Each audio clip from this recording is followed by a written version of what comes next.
puis la repentance. Et comme il est paix, elle les fait aussi couler le sang. C'est la vraie circoncision. L'ancienne vie est passée et l'homme devient une nouvelle créature. La mauvaise vie, les mauvais désirs de la chair sont anéantis par la puissance de la parole.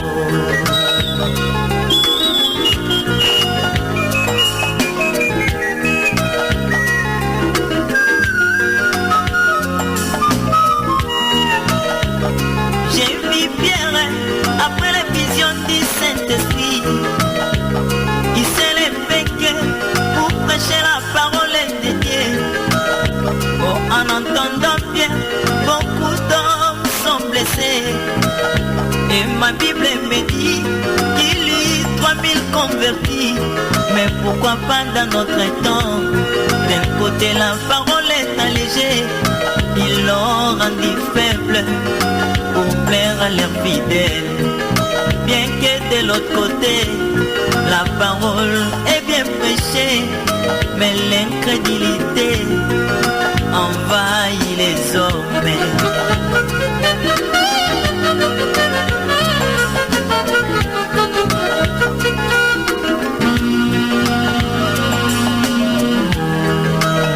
Oh, ma Bible me dit que la parole est un juge, car les juges les sentiments, les pensées du cœur de l'homme. Mais si c'est le mot si est prêché selon la sainte doctrine, et c'est aujourd'hui que le jugement de Dieu s'abat dans l'église. Mais beaucoup de personnes fuient ces jugements pour s'attacher aux paroles des matériels. Or, ce jugement est celui de l'amour, car après cela, je serai glorifié.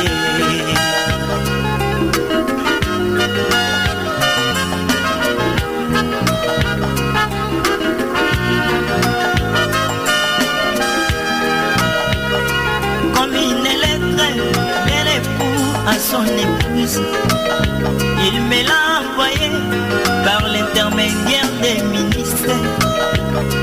Cher ministre, toi qui es envoyé par mon époux, afin de m'expliquer la lettre. Ne me cache rien, dis-moi toute la vérité. C'est que moi j'essaierai de compter ce que j'écoute. Même tes paroles dis-moi toute la vérité. Comme la parole est pour moi, donne-la-moi avec sa rigueur. Si je suis de Dieu, je dirai toujours Amen. Ce sera pour moi la gloire de supporter sa rigueur, car après cela, je serai couronné.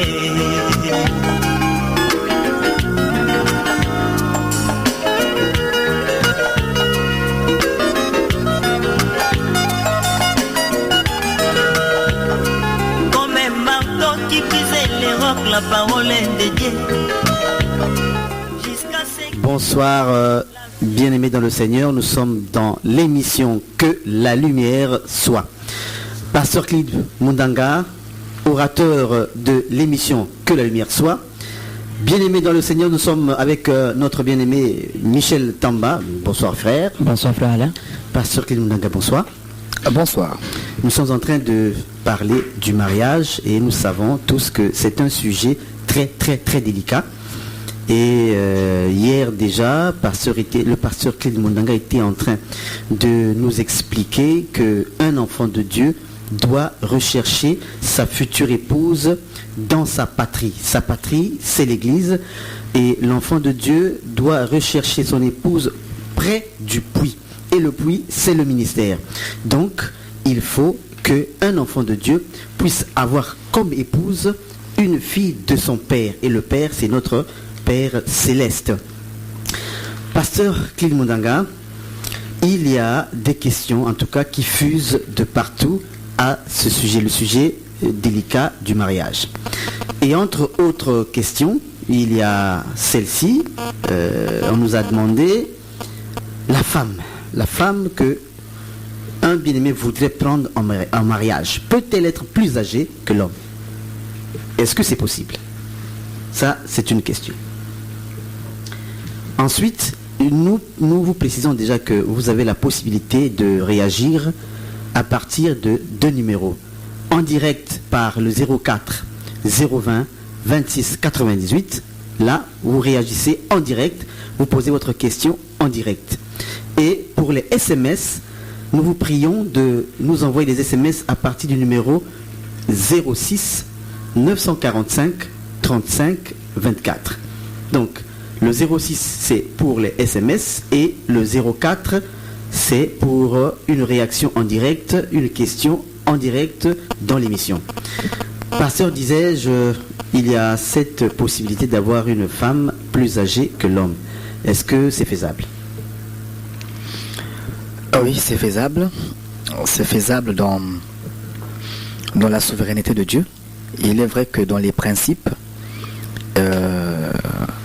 il serait souhaitable que l'homme soit plus âgé pour plusieurs raisons. Mais toutefois, le Seigneur peut permettre qu'un couple soit fixé comme ça, que l'homme soit moins âgé que la femme, si seulement la femme est soumise, parce que le critère du mariage, ce n'est pas l'âge. À ce niveau-là, nous devons éclairer les choses, parce qu'il y a des pensées humaines qui sont entrées dans la parole. Aujourd'hui, la parole devient beaucoup étouffée par des pensées humaines qui n'ont pas de base scripturelle, qui n'ont pas leur place. On a parfois l'impression qu'on prêche le monde dans l'église, alors que nous devons prêcher la Bible. Même si apparemment ce qui est dit dans les Écritures ne nous arrange pas vraiment quant à nos traditions et cultures, nous devons avoir donc l'humilité de reconnaître la parole comme la vérité absolue. Les critères que le Seigneur, ou encore le critère que le Seigneur est en train d'établir sur le mariage, c'est que le critère de référence, l'homme doit aimer la femme et la femme doit être soumise à son mari. Si la femme estime qu'elle peut se soumettre à celui-ci et que celui-ci soit capable d'aimer la femme, alors rien ne pourra leur empêcher d'être ensemble. Si seulement ils sont bien ensemble, et si l'homme aime donc la femme et que la femme est soumise, alors moi je pense que si quelqu'un aime une femme, c'est après qu'il cherche à savoir son âge, à connaître son âge et consort. Ça veut dire que ce qui motive l'homme, ce n'est pas l'âge en fait. C'est de trouver une âme sœur, une sœur qui peut, qui est sa cote quoi. Voilà. Qui peut faire son bonheur. Voilà. Il est dans la perfection. Dans la perfection, on voudrait que l'homme soit plus âgé. D'autres vont dire Adam a été formé le premier. D'autres vont dire Abraham était le grand frère de Sarah, on va dire beaucoup de choses. D'autres vont entrer dans la nature pour dire que la femme vieillit plus vite, mais encore c'est un cas d'exception et des femmes qui vieillissent pas vite. Donc ça, on ne peut pas en faire une doctrine. Si la femme pense que malgré son âge, elle peut se soumettre à cet homme qu'elle a choisi, qu'elle a préféré, et si l'homme aussi croit que malgré l'âge de la femme, il peut l'aimer, alors ils peuvent être ensemble. Le problème ne se poserait pas. Pasteur, il y a aussi un cas qui nous avait été demandé hier. Une sœur qui vient au Seigneur célibataire et un frère qui vient au Seigneur célibataire. Comment procéder à leur fiançailles, pasteur? C'est là où nous étions. Les prétendants doivent faire confiance à Dieu. Ils doivent comprendre que leur mariage, pour que celui-ci soit heureux, il doit se faire dans le Seigneur. Pourquoi dans le Seigneur? Parce qu'ils ne sont pas païens. Voyez-vous, les païens ont leur doctrine à eux, ont leur loi à eux, ont leurs principes à eux. Quand on est enfant de Dieu, nous sommes censés suivre la parole de Dieu. Alors, être enfant de Dieu et se marier hors de la parole, c'est un mal. Voyez-vous, parce que la parole vous rattrapera. Chemin faisant. Voilà pourquoi le frère Paul dit que nous devons nous marier dans le Seigneur. Voilà. Maintenant, le mariage dans le Seigneur, c'est le modèle que j'étais en train d'expliquer hier avec Jacob. Jacob a aimé la sœur Rachel, certainement. Et Jacob la sœur sent, l'approche, la sœur lit dans l'approche de Jacob quelque chose, peut-être qu'il n'a pas encore exprimé, mais il voit qu'il y a quelque chose. Voilà comment la sœur emmène le frère vers son père. Là, j'aimerais dire, vous voyez, c'est beaucoup dans notre culture africaine. Lorsque un frère aborde une sœur, la sœur pense que pour démontrer qu'elle est fidèle, elle doit insulter le frère. C'est un péché. Tu n'es pas obligé d'insulter quelqu'un pour lui dire que tu veux pas. Parce qu'on s'habitue à ça. On pense que être chaste, c'est insulter les gens. Non. Parfois tu insultes, mais tu n'es pas aussi ce que tu prétends être. Voyez-vous. Donc ce n'est pas une bonne éducation, ce n'est pas une bonne manière. Rachel n'a pas insulté. Mais Rachel a emmené le frère vers son père. Et donc si un frère a aimé une sœur, la doctrine voudrait que le pasteur ne soit pas informé, mais que le pasteur soit consulté, sinon soit aussi, comment je vais dire ça, soit inclus. Parce que celui-ci est responsable de l'un et de l'autre. L'Écriture dit que le pasteur rendra compte des âmes devant Dieu. Donc il a la responsabilité des âmes de l'un comme de l'autre. Voilà pourquoi on ne peut pas le contourner. Ce serait pas au bénéfice du couple. Voilà pourquoi si le frère a trouvé une sœur dans une autre assemblée, sœur qui confesse la foi en Jésus et qui respecte l'enseignement des apôtres, là-bas aussi ce serait un autre cas. Mais toutefois, ce frère qui a vu une sœur en dehors du troupeau doit dire à son berger qu'il a vu une sœur l'autre côté là-bas, et c'est avec le concours de son berger que les deux prendront contact avec le berger de la sœur. Voyez-vous? Et on verra alors comment établir cette relation-là. Maintenant, gérons le cas où les deux sont dans une même assemblée. Il y a deux possibilités. La première, c'est que le frère qui a aimé passe par le pasteur et du pasteur, le pasteur arrangera les choses. C'est-à-dire que, peut-être le mot arranger sera trop fort, mais le pasteur informé pourra mieux orienter le frère. Parce qu'il y a des cas. J'ai un message. Il y a même deux messages. Il y a deux messages. Bonsoir pasteur, c'est monsieur Mabika.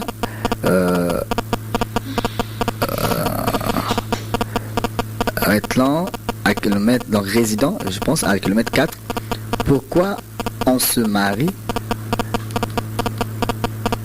Pourquoi on se marie? 1. Pour la sexualité. 2. Pour s'entraider. Bon, c'est une question. Mais pourquoi il y a des femmes qui pensent que l'homme qui est plus petit qu'elle ne peut jamais être son mari si elle pose pas des conditions? Bon, moi je pense que nous devons reconnaître que nous sommes nous sommes les Bantous. Il y a cette influence là aussi. Nous sommes des Africains. Nous ne sommes pas accoutumés à ça. Il y a des choses comme ça qui nous sont nouvelles. En Afrique, on voudrait que l'homme soit toujours le plus grand. C'est un peu quand nous regardons de l'autre côté que nous voyons ces choses-là dans d'autres cultures, certainement.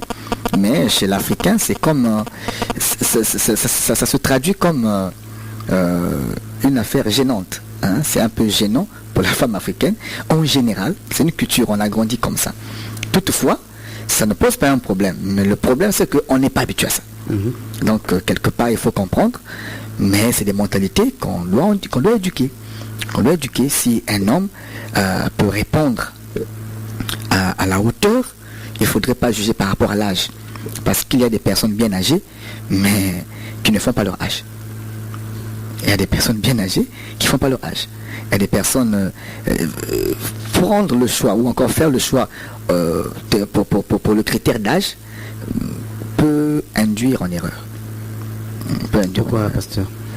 Oui, tu penses que pour un bon mariage, il te faut une femme qui a 15 ans d'écart avec toi. Oui, mais quand tu tires sur l'âge, tu ne regardes pas à d'autres critères, bien plus importants que l'âge. L'âge n'est qu'un nombre, comme on dit quelque part. Mais est-ce que la personne a mûri? Est-ce que la personne reflète l'âge? Est-ce que la personne t'aime? Est-ce que la personne est soumise? Est-ce que la personne est prête pour le mariage? Quelqu'un peut avoir l'âge, mais ne pas être prête ou prêt pour le mariage. Donc on devait regarder plutôt aux critères essentiels. Est-ce que l'homme est capable d'aimer? Et est-ce que la femme est capable de se soumettre? Si les deux critères peuvent marcher, alors je pense que plus rien ne pouvait retenir les gens à se marier dans ce sens-là.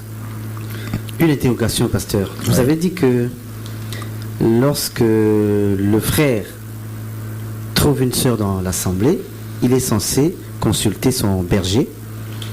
Mais entre-temps, la question est de savoir où est le rôle du père biologique. Je comprends pas. Le bien-aimé consulte son berger pour lui dire, papa, j'ai pensé que telle sœur peut faire l'affaire pour moi. Oui. Et donc c'est le berger qui gère la situation. Mais entre-temps, quelle est la place du père biologique? Bon, nous avons pris le cas dans une église. Le père biologique ne connaît pas ou ne maîtrise pas ce frère-là. On va prendre cet appel. Allô? Oui, shalom, pasteur Clé de Frère Alain. Shalom. Shalom. Frère Jean. Oui. Nous vous recevons, frère Jean. Oui. Bon, j'ai en train de vous écouter. Bon, vous insistez dans les critères de la soumission. Mais dans les cas où vous n'êtes pas encore marié, par exemple, comment cette femme pourra être soumise à toi pour prendre les critères d'être soumise alors que vous n'êtes pas encore marié? Est-ce que la femme peut être soumise à celui qui n'est pas encore marié? Parce que vous prenez le critère d'être soumise alors qu'au moment-là, le deux n'est pas encore marié. Ah oui. Comment on peut prendre ça comme étant un critère? Ok, merci. Merci beaucoup. Merci beaucoup. Il y a un autre souci? Il est parti. Ok, bon, j'étais sur un sujet. Là, une question. Un frère dit: bonsoir, pasteur. Quand vous dites qu'un homme peut épouser une femme plus âgée que lui, c'est votre pensée à vous ou c'est d'après la Bible? Non, je n'ai pas dit que d'après la Bible, ça doit se passer comme ça. Je pense avoir posé l'équilibre. Je dis que dans la généralité des cas, l'on voudrait. Et d'après certains textes aussi, dans les exemples, très souvent, l'homme a été plus âgé. C'est vrai qu'il y a aussi des cas où la femme est plus âgée. Mais dans la généralité, l'homme a souvent été plus âgé. Maintenant, il peut, parce qu'on ne va pas en faire une doctrine. Ce n'est pas une. Il se pourrait qu'une femme plus âgée d'une année, deux ou trois, je ne sais pas, ça dépend, puisse se soumettre, en fait, je veux dire que un couple comme ça, le Seigneur dans sa souveraineté peut permettre, dans sa souveraineté, Dieu peut permettre, parce que Dieu agit dans deux dimensions. Dieu peut agir dans les principes et Dieu peut agir dans la souveraineté. C'est là où on parle des cas particuliers.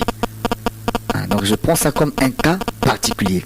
Mais je ne viens pas essayer pour dire que dans les mariages, l'homme doit être moins âgé. Non. La logique voudrait que l'homme soit plus âgé que la femme. Toutefois, dans un cas particulier, Dieu peut aussi permettre un mariage où la femme soit plus âgée et que ça tienne. Maintenant, le souci du frère Jean. Comment savoir à l'avance que telle sœur peut être soumise? Bon, dans la Bible, avant qu'on ne parle du mariage, on parlera d'abord des fiançailles. L'apôtre Paul dit qu'il nous a fiancés à Christ comme une vierge. Mais pourtant, il nous recommande à ce qu'on se soumette à Christ. Ça veut dire, lorsque on est fiancé, la femme peut se soumettre à l'homme. Parce qu'il faudrait que l'homme manifeste l'amour dans les fiançailles. Et quand l'homme manifeste l'amour, en retour, la femme manifeste aussi la soumission. Autrement dit, pasteur, quel est le rôle des fiançailles finalement? Elles servent à quoi? Mais nous sommes en train d'arriver. Hein? Donc je pense qu'on est avec le frère Jean, parce que Marie était soumise à Joseph. C'était pas encore marié, c'était fiancé. C'était fiancé. Donc, quand on est fiancé, c'est une étape qui précède déjà le mariage. Et j'aimerais dire que au niveau des fiançailles, il y a un prix qui doit être payé aussi. Lequel, pasteur? Oui, les fiançailles, ce n'est pas parce que tu as vu le pasteur, vous vous arrangez, et le pasteur annonce à l'église, non. Il faudrait qu'un prix soit payé. Il y a aussi le prix des fiançailles. Ah oui, il y a un prix pour les fiançailles. Et comment ça se paye, pasteur? Bon, traitons un peu là où nous sommes. Il y a eu donc, dans le cas où les deux sont dans une même église, une église locale, alors le frère, soit il passe par le pasteur, il informe le pasteur de ses intentions. Voyez-vous, le pasteur, selon la sagesse, ça dépend chacun selon la façon dont il gère le troupeau, mais il informe le pasteur avant d'aller. Il informe le pasteur sur ses intentions. Cela est à dessein.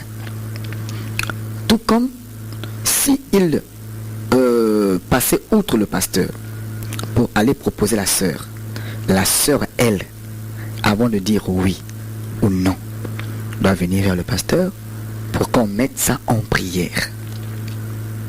J'ai écouté une question où on nous explique un cas où un frère a aimé une sœur, la sœur aussi a aimé le frère, mais et pourtant les deux ne pouvaient pas rester ensemble. Et cela est possible. On peut s'aimer, mais n'a pas avoir été fait pour rester ensemble. Alors là, c'est compliqué. Ne pas avoir été fait pour rester ensemble. Oui. Qu'est-ce qui dérangerait finalement? Il faut qu'il y ait quelqu'un, une raison. Ce qui dérangerait, c'est la volonté de Dieu. Parce que dans tout, on ne doit pas exclure la volonté de Dieu. Ne devenons pas trop blanc. Restons enfants de Dieu. C'est le blanc qui pense que tout ne se jure que par l'amour. Les enfants de Dieu voient la volonté de Dieu avant l'amour. Placer l'amour avant la volonté de Dieu aussi, c'est un mal. L'Écriture dit que une femme vertueuse est un don qu'on obtient de l'Éternel. N'est-ce pas comme ça? Mais il n'y a pas de don sans donateur. Si la femme est un don qui vient de l'Éternel, c'est-à-dire que l'Éternel est le donateur des femmes vertueuses. Alors, allez ou pour chercher une femme vertueuse, il est sage de consulter le donateur des femmes vertueuses. Si tu vois l'amour avant, tu peux commettre des erreurs. Aujourd'hui, on assiste à beaucoup de cas de divorce à cause de ça. On a aimé, tu sais, frère Alain, Salomon a dit qu'il ne faut pas rêver l'amour avant que l'amour le veuille. Parce que quand l'amour s'est déjà réveillé, on ne sait plus regarder la vérité en face. Même quand Dieu aura parlé, on va résister à Dieu. On va dire niet. Niet. Que Dieu parle encore. Il va parler, qu'il parle encore, après on va dire c'est pas Dieu. Voyez-vous? Pourquoi? Parce que déjà on a aimé. On ne sait plus éteindre ce feu-là. Voilà pourquoi avant de s'exposer au feu de l'amour, il est mieux de consulter Dieu au préalable. Si tu as le OK du Seigneur, tu avances. Voilà toute l'importance d'associer le pasteur dès le départ. Le pasteur connaît les brebis. Le pasteur peut te dire, telle sœur, prie encore. C'est un langage. Voyez-vous? Mais aujourd'hui, il y a beaucoup de problèmes dans les foyers chrétiens. C'est parce que souvent, les pasteurs sont informés en dernier lieu. C'est le pasteur qui gère le troupeau, mais il ne maîtrise pas ce qui se passe en bas. Quand on vient voir le pasteur, tout a déjà été fait. Et parfois, le mariage a même déjà été consommé. Après, on vient voir le pasteur. On le met devant un fait accompli. Un fait accompli. Voyez-vous? Et si le pasteur résiste, parce qu'il veut encadrer, mais comme les deux s'aiment déjà, alors ils vont trouver une magouille, et c'est la soeur qui tombe enceinte, le pasteur est confus.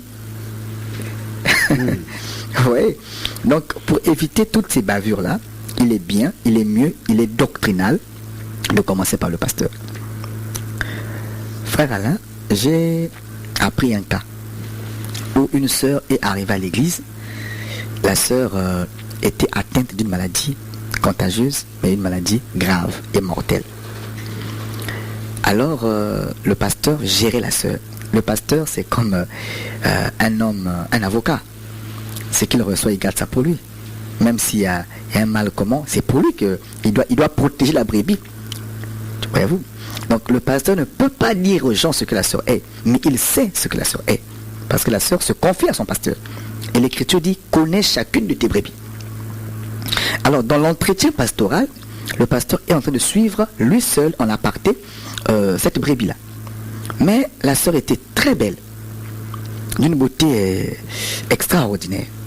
Alors il y a un frère prétentieux qui voulait à tout prix cette sœur-là. Le pasteur dit, non, arrête pas cette sœur-là. Mais là, ça, il y aurait un problème. Le frère dit non. Mais pourquoi le pasteur refuse? Le frère prie dans ses rêves, comme il avait déjà aimé, il rêve parce que c'était sa femme. Le pasteur dit, frère, arrête-moi tes rêves diaboliques là. Cette soeur-là, c'est pas ta femme et elle ne peut pas être ta femme. Le pasteur ne peut pas dire, ne peut pas exposer la brebis auprès du frère. Il n'y a pas une formule un peu plus sage que cela? Non, il n'y a pas de formule. La formule, c'est d'écouter et de faire confiance à son pasteur. Ne sois pas sous un pasteur dans lequel tu peux te confier. Ne sois pas sous un pasteur, tu ne peux pas faire confiance. S'il est ton pasteur, tu dois faire confiance à ton pasteur. Voyez-vous, le frère n'a pas voulu se soumettre à la voix du pasteur. Le pasteur a même réprimandé le frère. À la fin, le frère s'est dit, bon, le pasteur, s'il insiste comme ça, comme la sœur est belle. Donc c'est lui-même qui... Comme ils sont souvent ensemble, et la sœur aussi est beaucoup libérale, donc je comprends que le pasteur, mais quand le pasteur est marié, il ne peut pas me faire ça. Ça, vraiment, je ne peux pas tolérer ça. Alors le frère va contenir la sœur, va commencer à coincer la sœur. La sœur, pendant un temps, a résisté, a dit au pasteur. Le pasteur a même voulu chasser le frère. Mais plus tard, la sœur a cédé. Les deux ont commencé à avoir une affaire amoureuse. Quand le pasteur vient apprendre ça après, il dit vraiment, comment tu peux faire ça? Non, pasteur, j'avais aimé tout ça. Le pasteur était obligé de lui dire pourquoi il ne voulait pas. Mais là, ça devient grave, pasteur. Et quand on dit ça au frère, mais on ne peut pas. Oh, dommage. Le pasteur a le devoir de protéger la brebis. Le problème, c'est aux brebis de faire confiance à leur pasteur. Ne sois pas brebis dans une église où ton pasteur ne t'inspire pas confiance. C'est pas bon. Que dire du berger qui recommande aux brebis d'aller faire des visites médicales avant de se mettre ensemble? Il est prudent. C'est un berger prudent. Et dans ce cas, le pasteur pouvait le faire pourtant. Non, mais ils ne sont pas mariés. C'est un frère qui est prétentieux. Et justement, les visites, c'est avant d'être marié. Quelle est cette sœur qui va faire ses visites et donner à un frère avec qui il n'y a pas une histoire? Sa santé est intime. Le résultat est à être confié au pasteur. Les deux résultats. Mais le pasteur ne peut pas confier les résultats d'une brebis atteinte du VIH, par exemple, à un frère qui n'a pas un projet avec la sœur. Non. Le projet est là, pasteur. Hein? Les deux vont à l'hôpital, font des examens, et les deux ramènent les examens chez le pasteur. Ça, c'est dans le cas où le frère a travaillé, a composé avec le pasteur. Voyez-vous, si le pasteur sent que le frère insiste, le pasteur va maintenant traiter avec la sœur. Il faudrait que la sœur donne le OK pour que le pasteur révèle ce secret-là au frère. Pour que le frère soit il recule ou il avance. Imaginez une scène comme celle-ci, pasteur. Ce que j'ai dit, c'est un témoignage. Donc c'est une histoire qui a vraiment eu lieu. Oui. A vraiment eu lieu, avant que le frère on arrive. C'était comme ça. Et quand le pasteur a été obligé, parce que le frère l'a contourné, quand il explique ça donc au frère à la fin, le frère pense que le pasteur est sorcier. Franchement. Pour le frère, le pasteur est sorcier. Mais en réalité, c'est le frère qui n'a pas fait confiance au pasteur.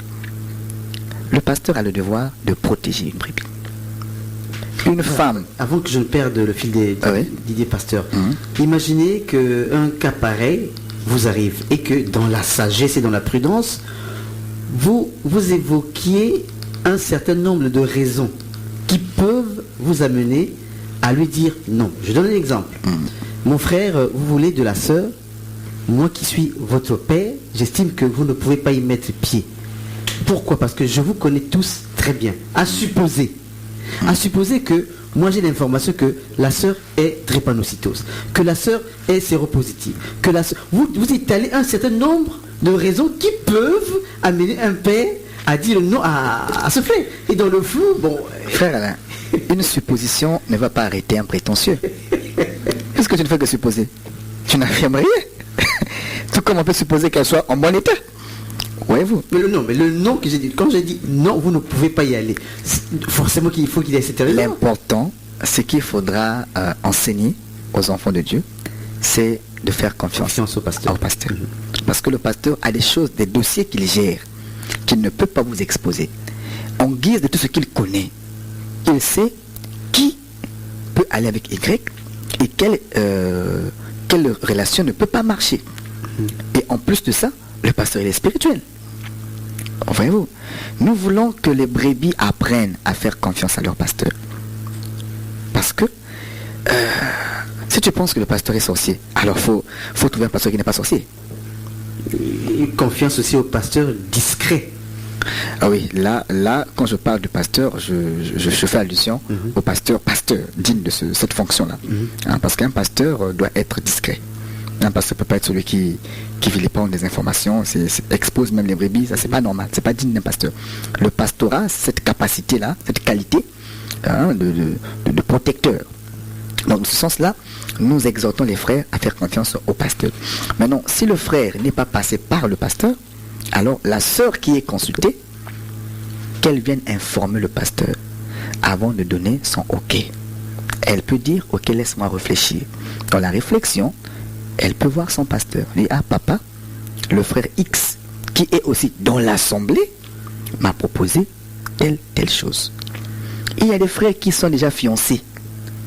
Mais une sœur vient d'arriver, il pense que ce n'est plus la première, celle qui vient d'arriver. Quand ça passe par le pasteur répond ça déjà aussitôt. Mais quand vous continuez le pasteur, j'ai une histoire comme ça où un frère avait cette fiancée à l'église. Cette fiancée. Non, comment ce frère a cette fiancée? Mais c'est parce que le pasteur ignorait ce qui s'est passé. Et les sœurs pensaient que pour se protéger, il fallait cacher. Or, c'était une erreur. Si la seconde fiancée était allée voir le pasteur pour dire pasteur X m'a proposé, le pasteur aurait su que ce frère est un pagailleur. Voyez-vous? Et c'est un problème. Nos sœurs, lorsque un frère, surtout lorsque le frère a une main facile, lorsque le frère s'habille bien, il est éloquent, il chante très bien, ou il modère bien, alors là, dès qu'il donne le mot, la sœur est partie. Elle dit même oui avant que la phrase ne termine. Oui. C'est dangereux. Passe par le pasteur et le pasteur pourra mieux t'orienter pour éviter les bavures que nous voyons aujourd'hui. Si le pasteur est associé au début, le pasteur peut prier pour le cas. Vous priez à trois. Vous priez ensemble. Le frère peut voir, la sœur peut voir, tout comme le pasteur peut voir. On oriente la chose et ensemble, on trouve des manières et le pasteur, par la sagesse, saura gérer d'abord entre trois. Et lorsque la chose a un bon fondement, le pasteur entre en contact, par la sœur bien sûr, avec la famille de la sœur. Pourquoi le frère commence par le pasteur? Parce que c'est une relation qui se passe dans l'église. Amen. Le pasteur est censé maîtriser le frère mieux que le beau-père. Voyez-vous? Et à cet instant-là, le pasteur oriente, parce qu'il n'a pas de droit là-bas. Il oriente vers le beau-père, il accompagne aussi. On arrive, et quand le premier vin, une présentation et premier vin sont versés, ça c'est dans la logique. Dans la logique, parce qu'il y a des familles de leur tradition qui n'acceptent pas ça. Mais au moins, dans la plupart des cas, dans la logique, c'est que on commence par une présentation, et parfois premier vin. Ou encore une présentation, pour rendre le fiançailles officiel.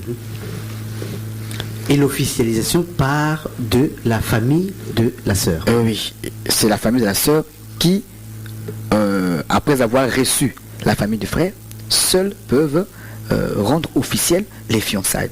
Et si vous voulez, vous pouvez même aller à la mairie. À la mairie aussi, ça se légalise. Il y a un certificat de fiançailles. Ça dépend. Ça dépend de vous. Je vais prendre l'écriture de Samuel 3, verset 14. L'écriture dit: et David envoya des messagers à Ish-Bosheth, fils de Saül, pour lui dire donne-moi ma femme, Michal, que j'ai fiancée pour son prépuce des Philistins. Vous voyez que il y a un prix pour les fiançailles. Voyez-vous? Là, David révèle un prix de fiançailles. Mais quand nous repartons plus haut aussi, il y avait un prix pour les fiançailles. C'est vrai que ce n'est pas la dot comme telle, mais c'est un geste qui rend officiel, cette position-là. Dès lors que les fiançailles sont officielles, le frère a déjà quelques droits sur la sœur et la sœur de même. À cet instant-là, la sœur peut déjà commencer la soumission parce que la soumission doit se voir tout avant. Voyez-vous? Et pendant les fiançailles, j'explique que un couple, ça ne marche pas, on peut rompre les fiançailles. Il n'y a pas le péché. Parce qu'il y a des frères comme ça qu'on a imposé le mariage dans certaines églises parce qu'ils étaient fiancés. Donc quand vous êtes fiancés, ça peut ou ne pas aboutir. Si ça ne marche pas, on arrête les fiançailles. On libère le frère, on libère la sœur. Si on sent qu'il y a beaucoup d'aventures, c'est incertain, on arrête les fiançailles. Et le fameux prix à payer, pasteur, le frère va payer le prix chez sa future belle famille. Oui. Mais qui lui donne la nature du prix à payer? C'est la belle famille alors? Oui, ça c'est maintenant au Congo par exemple. Je ne sais pas comment ça se passe ailleurs. Au Congo par exemple, avant que tu n'aies même la liste, avant que la belle famille te confie la liste, il y a d'abord un prix à payer. Tu viens toquer, je pense, et après il y a une présentation. Comme une causerie avec une causerie. la belle famille. Et avant qu'on ne parle en termes de dot, il y a d'abord une présentation. Une fois, il y a la présentation, tu as l'accès dans la famille, dans la belle famille, on t'ouvre déjà la porte. On sait que tu es leur beau-fils, mais en devenir. Dans ce sens-là, tu es fiancé. Et quand le pasteur a vérifié que la présentation a été faite, le pasteur peut déclarer officiel à l'église les fiançailles du frère X et de la soeur Y. À cet instant-là, l'église ne peut plus soupçonner le fait de voir le frère avec la soeur parce qu'ils doivent commencer à se comprendre, à se connaître. Voilà, donc dans ce sens-là, il y a quand même un prix à payer pour les fiançailles. Ce n'est pas parce que tu as parlé à la soeur, tu as parlé au frère, le pasteur a été informé. Non, tu réponds pas, non, nous sommes fiancés. Fiancés par rapport à quoi? Qu'est-ce qui a été versé pour que vous soyez fiancés? Parfois, papa ne connaît même pas. Vous êtes fiancés seulement à l'église, ça n'existe pas. Pourquoi on parle de fiançailles? Il faudrait qu'on arrive au moins à l'étape de la présentation. Pour d'autres, premier vin. Et dès que c'est fait, et je pense que les fiançailles sont officielles, et puis bon, on ne se prépare pour le mariage. Et les limites de la vie des fiançailles, il n'y a pas de limite? Les limites, c'est qu'ils ne doivent pas consommer le mariage. Donc pas de visite auprès du frère? Bon. Parfois, il ne faut pas mettre les lois que les frères ne pourront pas observer. Il faut bien éduquer les frères, il faut bien enseigner les frères, parce que vous n'allez pas faire la police. Mais dans l'enseignement, vous dites à la sœur, voilà ce qu'il faut faire. Voilà. Il faut s'appuyer sur l'enseignement. Parce que si le peuple n'est pas enseigné, on va créer des lois parfois qu'ils ne pourront pas observer aussi. Alors, Shalom les hommes de Dieu. Shalom bien-aimé. C'est le frère Masonga. Pasteur, j'aimerais savoir une chose. La dernière fois, vous avez dit que la femme devrait être belle de taille et de figure. Qu'est-ce que cela signifie? Merci beaucoup. Belle de taille et de figure. Et je me souviens, pasteur, vous avez vraiment insisté. Belle de taille et de figure. Allons-y, pasteur. Et cela est très important. Très important, oui. Donc le pasteur insiste que cela est très important. Il est parti. Il a fini avec sa question. Oui, donc j'insiste pour que tu prennes une femme, elle doit être belle de taille, belle de figure. C'était le critère pour que Esther entre dans le foyer. Amen. C'était le critère pour Rachel. C'était le critère pour Sarah. Avec Sarah, on dit même qu'elle était fort belle. Elle n'était pas belle seulement, elle n'était pas très belle, non, elle était fort belle. Donc le plafond, en fait, de la beauté. Bon, c'est une expression. C'est pour dire que c'est important, mais on va y arriver. Nous sommes sur un sujet d'abord. Nous disions que une fois qu'on a consulté le pasteur, et c'est le pasteur qui doit orienter. Nous sommes en fait sur le sujet. Ce sujet. Vous n'êtes pas ouvrir toutes les fenêtres à la fois. Donc on va pas à pas. Donc c'était important. Pourquoi, frère Alain? Quand le Seigneur donne Canaan au peuple d'Israël, là je rentre dans les Écritures. quand le Seigneur donne le pays de Canaan, le pays de Canaan, en fait, c'est pour les 12 tribus. C'est pour le peuple d'Israël. Voyez-vous, toute la carte de Canaan, en fait, était déjà tracée pour que chacun des Juifs ait un appel. Allô? Oui, c'est le frère Jean. Frère Jean. Ah oui. Je voulais un peu faire une suggestion de telle sorte que ce soit un thème officiel où le pasteur va aller petit à petit, doucement, et dire aux auditeurs, bon, avec tout le respect, de poser les questions par rapport au thème pour que nous puissions bénéficier de cet enseignement. Que ceux qui posent des questions, que ce soit en appelant un message, qu'ils posent des questions par rapport au thème pour que nous puissions bénéficier beaucoup de cet enseignement du mariage. Merci beaucoup. Merci Philippe. Mais cela ne vous empêche pas de poser des questions, hein? Ouais, je pense que c'est une remarque sage. Parce qu'il y a des questions qui vont dans tous les sens. Et c'est parfois, vous êtes sur une pensée, vous le laissez pour une autre pensée, et à la fin, on ne sait pas rassembler ce qui a été dit, et parfois ça perturbe ceux qui nous prennent en route. Merci beaucoup, frère Jean. Frère Jean, oui. Nous allons donc y penser. On va penser, parce que là, c'est pas notre thème, en fait, c'est une parenthèse. Donc, nous allons penser à ça. Comme il y a déjà beaucoup de questions, on va donc rassembler pour trouver pour en faire un thème spécial pour qu'on explique ça. Voilà, donc je donne cette pensée, après on pourra, l'heure est aussi déjà avancée. Nous rappelons que le séminaire que nous étions en train de passer à la base Socoprise prendra fin demain matin de 9h à 12h. Demain matin, de 9h pile à 12h pile, nous serons à la base Socoprise pour la clôture du séminaire sur celui-ci aussi était un fils d'Abraham. Nous avons été richement bénis ce soir, vraiment abondamment, et Dieu nous a fait du bien. Toi qui n'étais pas là, alors rattrape-toi demain, ne manque pas d'être là. 9h pile à 12h pile, l'église se situe à la base Socoprise. Quand vous partez du rond-point Ilama, le rond-point de la base, pour OCI, il y a une avenue appelée Socoprise. Sur l'avenue Socoprise, la toute première ruelle à votre droite, vous comptez la première parcelle, il y a une maison en étage en baie vitrée. La seconde parcelle, là se trouve l'église, le rassemblement des saints. Donc demain, 9h pile à 12h pile, à la base Socoprise, juste vers le pont, vous avez ce grand rendez-vous. Donc nous vous invitons, fils d'Abraham, fille d'Abraham, demain à ce grand rendez-vous des saints, à ce grand rassemblement des saints.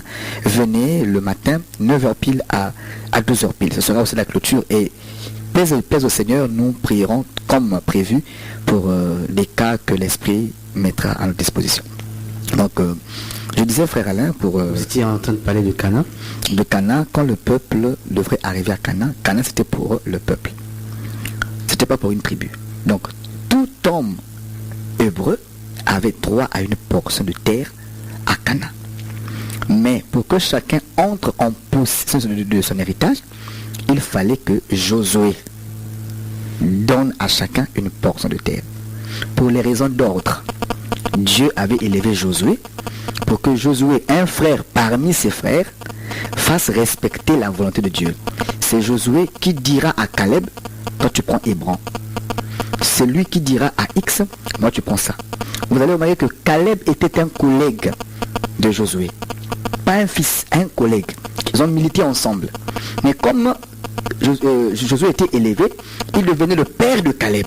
À cet instant-là, avant que Caleb ne parte prendre même Hébron, Caleb demande Hébron à Josué.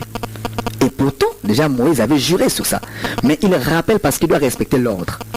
Voyez-vous, nous disons que la terre c'est une femme. Dans une église, toutes les femmes qui sont là, c'est pour les frères. Mais pour que tu prennes ta terre, passe par Josué. De peur que tu ailles toucher, tu ailles prendre une portion de terre réservée à une autre tribu. Tu commences à bâtir dessus, après on te dit non, ça c'est pour Judas, c'est pas pour Nephtali. Tu vois que c'est pas intéressant. C'est votre terre, oui, mais supportez que Josué fasse le partage, l'ordre dans le temps. Donc le pasteur est là comme Josué pour faire la distribution des portions de terre. La terre c'est pour vous, oui.